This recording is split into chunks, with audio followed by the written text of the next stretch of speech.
What's the crack, everyone? It's Ollie from B2B Sports here.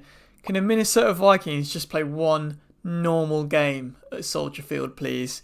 Absolutely bonkers game. The Vikings, in the end, they tried to give it away, but they got the win in overtime, 30-27. Jordan Allison went off. He had 162 yards, 1 TD in the game. Hockenson went off. He had 114 yards in the game.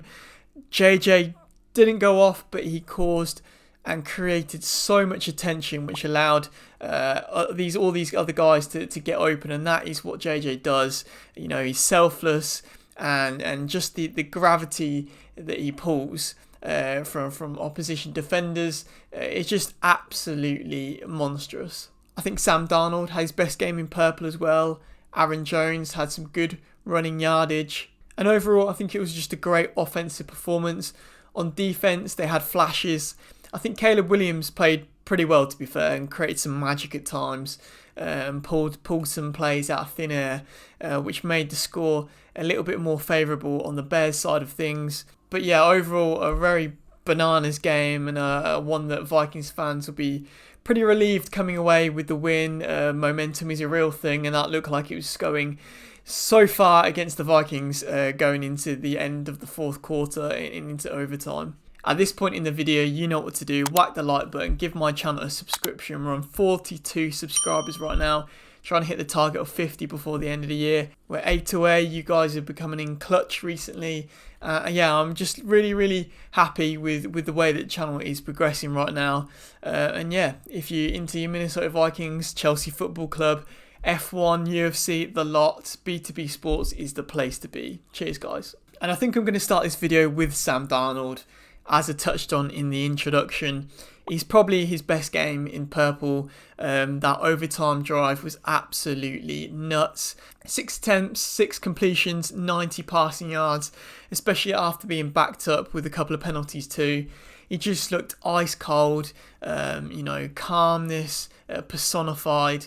Just looked like he was meant to be in this kind of environment. No panic, no seeing ghosts.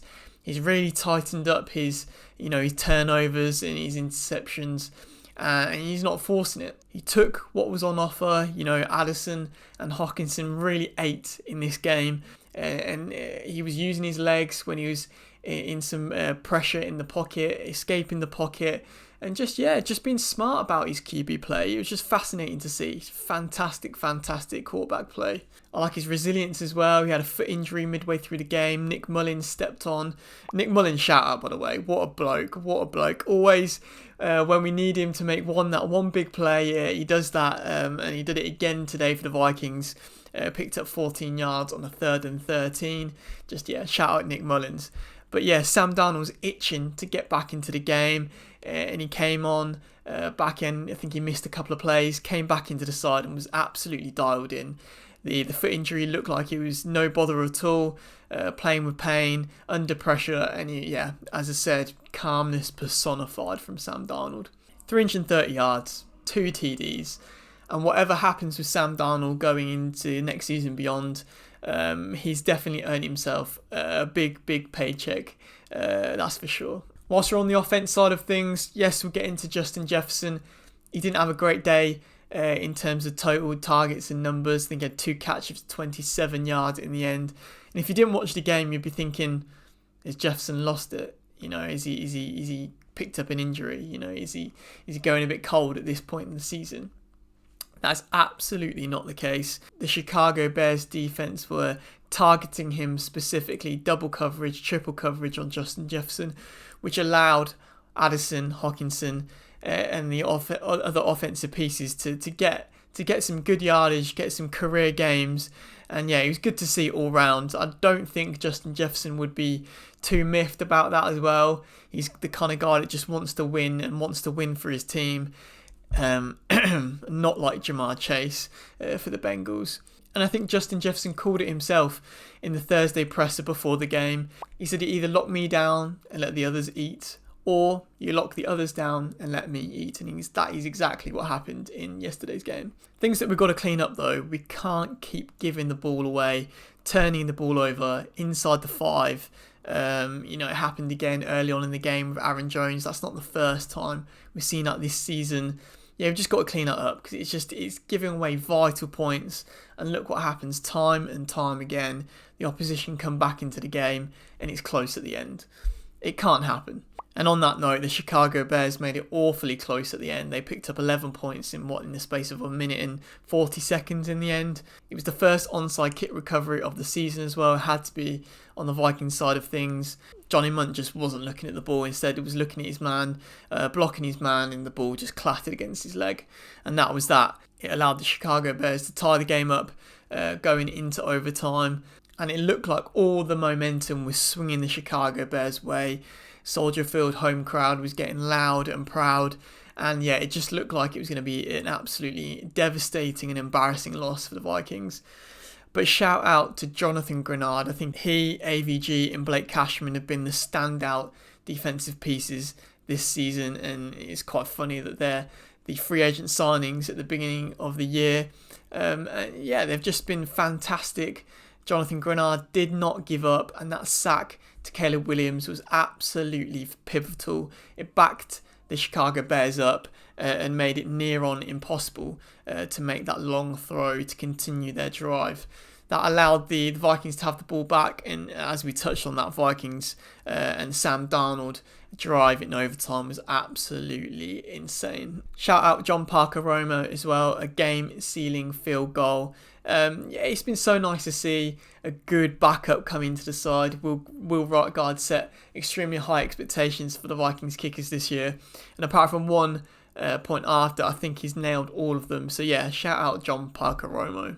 It's also mental to see Aaron Jones actually secure a running touchdown in the second half. I think there was a mad stat that popped up on the screen before that running attempt that the Vikings haven't scored a second half rushing TD in like 26, 27 games. Luckily, Aaron Jones put that to bed. But yeah, that's something definitely we need to work on. We just seem to hit a brick wall time and time again. This is going back to the Alexander Mattison days as well. Some play calls need to be drawn up to make that a little bit easier. But as I said in last week's episode, the 4th and inches, the 4th and 1 play calls, the QB sneaks have been working wonders for the Vikings this year. So maybe that's something that we can lean on going into the latter end of the season and into the playoffs. Also, just a quick side note on Caleb Williams. I thought he was really good today, in all fairness. He produced magic out of nowhere, spinning out of the pocket. I think that one play to Keenan Allen on the sideline, we just sort of landed in his arms. It's just incredible. I think we need to do a better job at containing mobile QBs. I know we've got Kyler Murray coming up at US Bank Stadium this coming week, but I think Jordan Addison has to be my player of the match. 3-3 has now turned into 3 is free. And I don't know what it is. I don't know if it's the pressure of the fans for this movement or Addison himself has been putting in that extra work. But he's been playing out of his mind the past couple of games, and it's great to see. I seriously believe that this offense can be the best in the league with the weapons that we have, with the attention that JJ creates. And now, if Addison keeps stepping up like the way he's doing, the sky's the limit for this receiving core. Also, I just love how nonchalant Addison is the whole time. The shoulder celebration in the end zone. It just all looks too easy for him. And yeah, I'm here for that. Addison could be so vital and so dangerous for the Vikings in the postseason. But there you have it. 3 road games, 3 road wins. It wasn't pretty, but a win is a win, and we got the job done. Sitting 9-2, still 1 game behind the Detroit Lions. And the Packers are still 1 game behind the Vikings as well. I don't know how that's happened. But now we have the home stretch. I think 4 out of the 5 of the last home games are indoors as well. I think the only outdoor game we play is away to Seattle. So yes, the schedule is there for the taking for the Vikings. Let's hope that the Buffalo Bills can get a win against the Lions and make it close in the division late on. But it really is there for the Vikings just to win out this season. Kevin O'Connell said it in his post-match presser. This is a special group, and he genuinely believes in them. And yeah, it's so good to see. Up next, we have the Cardinals, who have played well at times this season. And then we welcome Kirk Cousins back into US Bank Stadium, back into Minnesota. these two teams coming up will be tough. They've played well at times this season. I think they both have a 6-5 record. It will be definitely no easy feat, that's for sure. But to be 9-2 at this point this season, the crowd are going to be so loud and proud. And as I said in last week's video, just enjoy the ride. This is a fantastic season and one that none of us expected. But yeah, let us know your thoughts on that wild game, guys. It's never easy in Soldier Field, and Sam Darnold is back playing at an MVP level. But thank you very much for watching and listening, guys. Happy Thanksgiving for those of you that celebrate.